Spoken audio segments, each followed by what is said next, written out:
Salut à tous, ça fait longtemps que je n'ai pas fait de vidéo dans ce salon qui est devenu le salon de Fréquence Star. Je voulais vous parler d'un livre qui vient d'arriver et qui est un chouette cadeau de Noël, c'est celui-là. Zégut, volume 2, avec ses copains dessinateurs Guyot, Rodriguez et Soler. Voilà, il raconte sa vie et ses rencontres. Alors évidemment, il y a les punchlines de Zégut, plus fort, c'est mieux. C'est du rock'n'roll turbo, il y en a plein. Et puis surtout, il y a des dessins avec ses rencontres. Regardez, Marilyn Manson. Il y a aussi Gainsbourg. Bref, il y a tout le monde. Et Tonton Zeg m'a fait un honneur absolument incroyable. Il m'a demandé d'écrire la préface. Alors, je vais vous la lire. Et puis surtout, je suis dedans. C'est trop sympa. Merci les gars. Merci Tonton Zeg. Je t'aime. Je vous lis la préface que j'ai écrite pour lui. Optalix en lettres blanches, gravé sur le capot.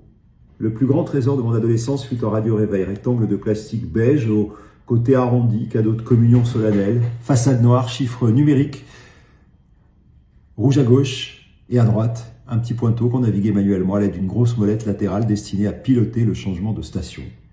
Aube des années 80, fin d'été, collège en ligne de mire, foot dans le pré chez la vieille dame, copains, sœurs et ce rendez-vous permanent, intime.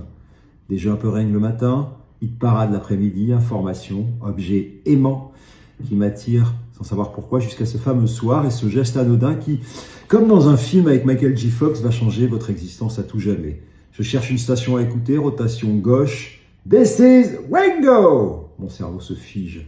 This is Tango! Un type qui me hurle dessus. Connexion immédiate. Jeunesse, spontanéité, talent. Une voix qui parle au corps autant qu'au cœur et en plus fait rigoler. En une fraction de seconde, les pièces du puzzle s'assemblent. Les badges ACDC, Trust ou téléphone, achetés à prix d'or au buraliste, les vestes en jean, les manches coupées, perfecto qu'on n'a pas les moyens de s'offrir, et puis cette musique qui vrille les tympans parentaux. Mais bien sûr, je vais vous secouer les cages à miel. Le rock à la radio a désormais un nom. Zégut. 5 lettres, un ton, une génération, la mienne. 0 plan B, bien sûr. C'est sûr que sans ces fameuses galettes noires, il aurait vrillé et fini au placard Tonton Zeg. Zégut, c'est pas un animateur, encore moins un journaliste. Zégut, c'est 1000 fois mieux. Zégut, il parle pas de rock à la radio. Il est le rock à la radio. Raison pour laquelle ses interviews sont inégalables. C'est pas un échange entre un type qui a pensé des questions et un autre descendu de scène, comme moi je fais. Non, pas du tout. Zégut, c'est une conversation entre deux rockers qui se respectent. Demandez à Angus Young, Placebo, Matmata ou Scorpions et tous ceux qu'on va croiser dans ce livre-là. Vous comprendrez pourquoi l'énergumène est unique, rare, précieux et inégalé. Peut-être aussi pourquoi, sans ce fameux soir, j'aurais sans doute eu une vie différente.